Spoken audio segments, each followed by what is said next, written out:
نکاح کرنا کیسا ہے؟ یہ سوال پوچھا ہے جی ظہور احمد نے کشمیر سے کہ اگر شادی محرم یا سفر کے مہینے میں کی جائے کیسا ہے؟ کچھ لوگ کہتے ہیں کہ ٹھیک نہیں ہے۔ دیکھیں، محرم کے بارے میں غلط فہمیاں بہت ساری ہیں۔ پہلے تو میں یہ عرض کروں، محرم کی اسلام میں فضیلت کیا ہے اور کیوں ہے یہ فضیلت؟ رسول اللہ صلی اللہ علیہ وسلم نے فرمایا کہ محرم کو آپ صلی اللہ علیہ وسلم نے شہر اللہ قرار دیا ہے۔ صحیح حدیث ہے کہ آپ صلی اللہ علیہ وسلم نے فرمایا، صحیح مسلم کی حدیث ہے کہ رمضان کے روزوں کے بعد سب سے زیادہ جو روزے افضل ہیں وہ شہر اللہ المحرم، اللہ کے مہینے محرم کے ہیں، یعنی اللہ کی طرف اس محرم کی نسبت کی جا رہی ہے، تو یہ ایک بڑی فضیلت کی چیز ہے۔ اور قرآن میں جن 4 مہینوں کو محترم قرار دیا ہے، عرب ان مہینوں میں جنگ و جدال کو حرام سمجھا کرتے تھے کہ یار یہ ناجائز ہے، اس میں جنگ نہیں کرنی چاہیے، ان مہینوں کا احترام لازم ہے۔ ان میں 4 مہینوں میں محرم بھی ہے، محرم، رجب، ذی الحجہ، ذی قعدہ، ذی الحجہ، یہ 4 مہینے ہیں جو محترم ہے، لیکن اس میں پھر رجب بھی داخل ہے اور ذی قعدہ بھی اور ذی الحجہ بھی، تو یہ بھی ہے۔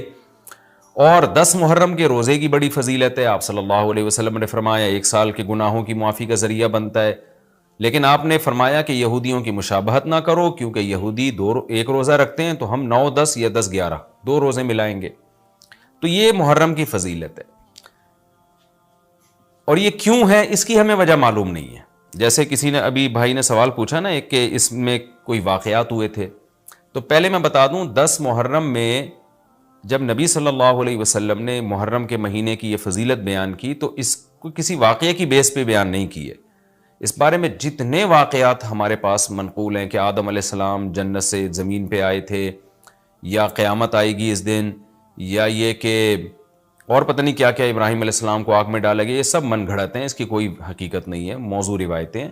البتہ اس دن موسیٰ علیہ السلام اور بنی اسرائیل کو فرعون سے نجات ملی تھی، اس بارے میں روایت سندن بہتر ہے، یعنی اس کو مستند روایت کہا جا سکتا ہے۔ تو وہ یہ کہا جا سکتا ہے کہ 10 محرم کو موسیٰ علیہ السلام اور بنی اسرائیل کو اللہ نے فرعون سے نجات دی تھی، اسی بیس پہ یہودی روزہ رکھا کرتے تھے اس دن۔ تو یہ روایت کے علاوہ باقی جتنے بھی واقعات ہیں سب من گھڑت ہیں۔ باقی حضرت حسین رضی اللہ تعالی عنہ کو جو کربلا میں شہادت ملی ہے، وہ تو 10 محرم، وہ تو فضیلت تو اسلام میں پہلے سے تھی، تو حضرت حسین رضی اللہ تعالیٰ عنہ کا واقعہ تو بعد میں ہوا ہے، تو اس سے حضرت حسین کی شہادت کو اور فضیلت مل گئی کہ آپ کو ایک مقدس دن میں اللہ تعالیٰ نے شہادت عطا فرمائی ہے۔ تو اب کیا مسئلہ ہے؟ اب میں جو ہے نا نمبر وار سوال پڑھ کے بتاتا ہوں، نمبر وار جو ہے نا، تاکہ وہ بحث ہماری گچ مچ نہ ہو جائے۔ ابھی سارے سوال میں نے اکٹھے پڑھ لیے تھے تاکہ آپ کو پتہ چلے کہ آج محرم کے بارے میں کیا معلومات ہم شیئر کریں گے، کیا مسائل میں بتاؤں گا۔ اسی میں ایک سوال ہے جی، محرم میں نکاح کرنا کیسا ہے؟ یہ سوال بھی ظہور احمد نے کشمیر سے پوچھا ہے۔ محرم میں نکاح کرنا بھی جائز ہے، بلکہ ہمارے مسلک کے مطابق باعث برکت ہے، کیونکہ محرم کو اللہ کے نبی نے محترم قرار دیا ہے، جو قابل احترام مہینہ ہے، تو مقدس ہے، تو مقدس مہینے میں عبادت کا ثواب بھی زیادہ ہوتا ہے، اور نکاح بھی شریعت میں عبادت ہے۔ نکاح کیسے عبادت ہے؟ شریعت نے نکاح میں عبادت کا رنگ ڈال دیا ہے۔ دیکھیں آپ کہ نکاح ایک معاملہ ہے، لیکن اس سے پہلے خطبہ بھی ہوتا ہے۔ خطبہ جمعے کی نماز سے پہلے ہوتا ہے، خطبہ عید کی نماز سے پہلے ہوتا ہے، خطبہ استسقاء کی نماز سے پہلے ہوتا ہے، خطبہ حج میں ہوتا ہے۔ یہ ساری عبادتیں ہیں نا جس میں خطبہ ہے، لیکن اسلام نے کیا کہا؟ نکاح سے پہلے بھی خطبہ ہوگا۔ اس کا مطلب اسلام نکاح کو عبادت قرار دے رہا ہے، نکاح میں عبادت کا رنگ بھر رہا ہے۔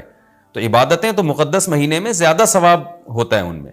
تبھی آپ دیکھیں نبی صلی اللہ علیہ وسلم نے فرمایا رمضان کے بعد سب سے زیادہ روزوں کا ثواب محرم میں ملتا ہے۔ کیوں؟ مقدس ہے نا، تو عبادت کا ثواب بڑھ گیا اس میں۔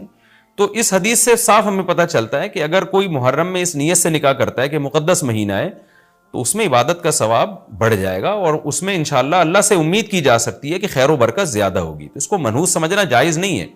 اگر آپ کہتے ہیں اس مہینے میں چونکہ حضرت حسین رضی اللہ تعالیٰ عنہ کی شہادت ہوئی ہے اس لیے منحوس ہے، تو یہ غلط ہے۔ ایک تو ہماری نظر میں شہادت ایک بہت مقدس مقام ہے، اس کی وجہ سے کوئی مہینہ منحوس نہیں ہو سکتا، مقدس تو ہو سکتا ہے، منحوس نہیں ہو سکتا۔ دوسری بات یہ کہ 1 محرم سے لے کے 29 یا 30 ذی الحجہ تک اسلامی تاریخ میں کوئی ایسا دن نہیں ہے جس میں کسی مقدس شخصیت کی شہادت نہ ہوئی ہو یا کسی پہ ظلم نہ ہوا ہو. اگر آپ تاریخ کے اوراق اٹھا کے دیکھیں, ہر مہینے ہر تاریخ کو کوئی نہ کوئی اسلام میں اچھا واقعہ بھی ہوا ہے اور برا واقعہ بھی ہوا ہے. حضرت عثمان رضی اللہ تعالیٰ عنہ کی شہادت ہوئی باغیوں کے ہاتھوں, خود نبی صلی اللہ علیہ وسلم کی وفات ہوئی ربیع الاول میں, اور بھری ہوئی ہے نا اسلامی تاریخ. حضرت علی رضی اللہ تعالیٰ عنہ کی شہادت ہوئی. تو ان تمام شہادتوں کے آپ ایام نکالیں, ان کے مہینے نکالیں, کوئی مہینہ نہیں بچے گا. تو اس بیس پہ اگر آپ کہتے ہیں کہ اس مہینے میں نکاح پسندیدہ نہیں ہے, پھر تو پہلی تاریخ سے لے کے سال کی آخری تاریخ تک کوئی تاریخ بھی ایسی نہیں ہے کہ جس میں انسان نکاح نہ کرے. اس کا مطلب پھر آپ کنوارے چھڑے چھاٹی گھومتے رہیں, اور مسلمانوں کی پھر گروتھ ریشو تو میرا خیال ختم ہو جائے گا, مر جائیں, کہاں پیدا ہوں گے لوگ. اور اگر آپ کہتے ہیں کہ نہیں جی کسی شخصیت کے کسی دن میں انتقال کر جانے سے یا شہید ہو جانے سے یا اس پہ ظلم ہونے سے وہ دن منحوس نہیں بنتا, تو پھر 10 محرم بھی منحوس نہیں ہے. 10 محرم میں بھی آپ نکاح کر سکتے ہیں, اور محرم کے بقیہ تاریخوں میں بھی آپ نکاح کر سکتے ہیں. اور روایات میں ہمیں ملتا ہے کہ بعض بڑے بڑے حضرات تھے جن کے محرم کے مہینے میں نکاح ہوئے. میں اس بحث میں نہیں جاؤں گا, پھر اس میں تاریخی روایات ہیں, کوئی کہتا ہے فلاں تاریخ تھی, کوئی کہتا ہے, پھر لوگ اس پہ ایک غیر ضروری بحث میں چلے جاتے ہیں. لیکن ہمیں ایسے واقعات ملتے ہیں. تو اس لیے اس بارے میں, اور پھر شریعت میں جلد نکاح کی ترغیب ہے. نکاح کو ڈیلے کرنا یہ شریعت میں پسندیدہ کام نہیں ہے. اس بیس پہ تو ڈیلے کیا جا سکتا ہے نکاح, کہ آپ کو رشتہ سمجھ میں نہیں آ رہا, مشورے کر رہے ہیں, لیکن جب ایک دفعہ رشتہ سمجھ میں آ جائے تو اسلام کا حکم یہ کہ اس میں جلدی کی جائے. صحیح ہے, بخاری کی مشہور حدیث ہے, نبی صلی اللہ علیہ وسلم کی خدمت میں خاتون آئیں, عرض کیا کہ یا رسول اللہ میں آپ سے نکاح کرنا چاہتی ہوں. آپ نے چہرہ مبارک کو جھکا لیا, آپ کا ارادہ نہیں تھا. ایک اور صحابی کھڑے ہوئے, عرض کیا یا رسول اللہ آپ میرا ان سے نکاح کر دیں. اسی محفل میں نبی نے ان صحابیہ کا ان صحابی سے نکاح کرا دیا. تو آپ نے تو یہ نہیں پوچھا کہ یہ محرم کا مہینہ چل رہا ہے یا سفر کا مہینہ چل رہا ہے یا ربیع الاول کا مہینہ چل رہا ہے. ڈیلے نہیں کیا اس کو, اس لیے کہ خود آپ کی تعلیمات یہ ہیں کہ نکاح میں جلدی کی جائے. تو اگر آپ کو محرم میں رشتہ ملتا ہے, آپ ربیع الاول تک ڈیلے کرتے ہیں محرم کی وجہ سے یا سفر تک ڈیلے کرتے ہیں, تو یہ ڈیلے کرنا خود قرآن و سنت کے خلاف ہے. جس چیز میں تعجیل مقصود ہے, جس چیز کو شریعت نے جلدی کا حکم دیا. عبداللہ بن مسعود رضی اللہ تعالیٰ عنہ فرماتے تھے, مصنف ابن ابی شیبہ کی روایت ہے, کہ مجھے پتا چل جائے نا کہ میری زندگی میں صرف ایک رات باقی ہے, اگلے دن میں نے مر جانا ہے, اور میرے نکاح میں کوئی عورت نہ ہو, میں وہ رات بھی نکاح کے بغیر نہیں گزاروں گا, میں بیوی کے بغیر نہیں گزاروں گا, اس خوف سے کہ مجھے کہیں فتنہ نہ ہو جائے.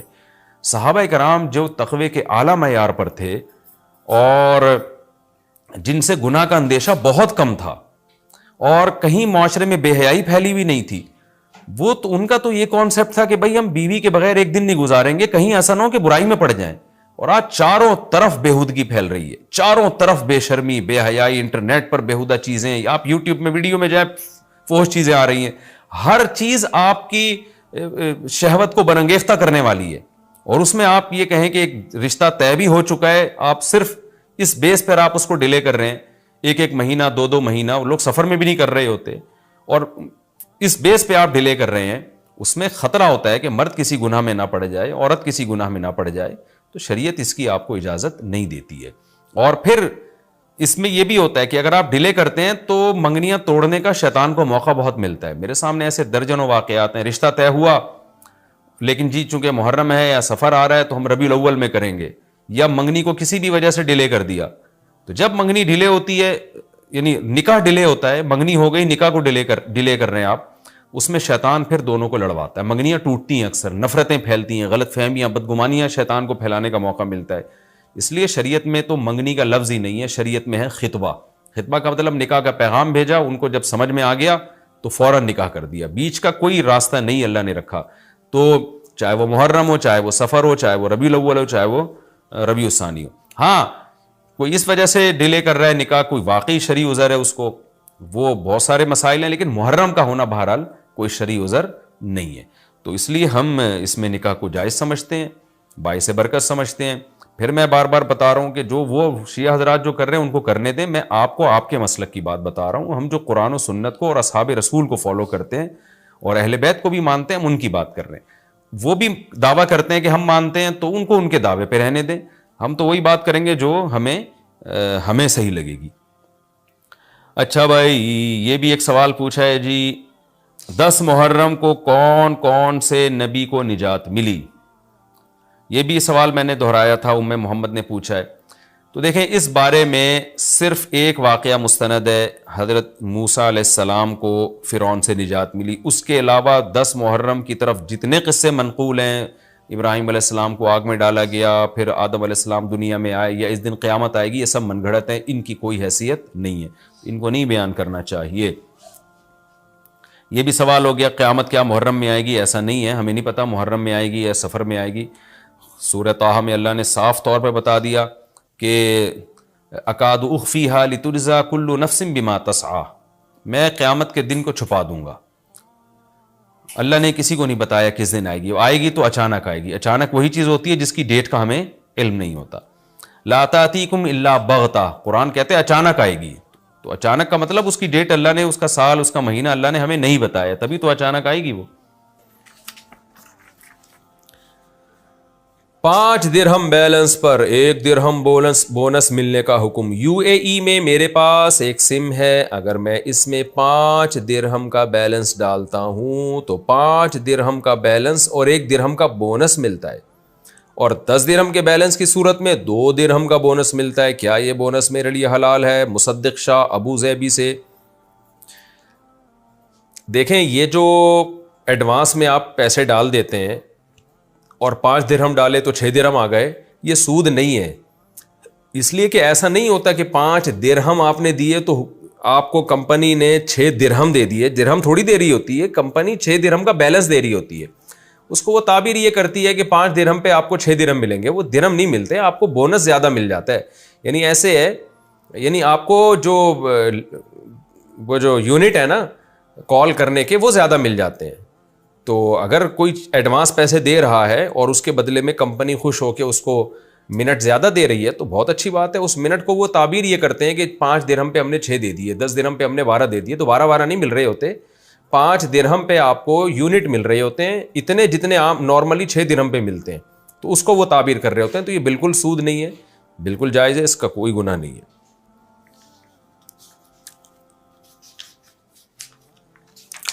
اچھا بھائی، پب جی گیم کھیل کر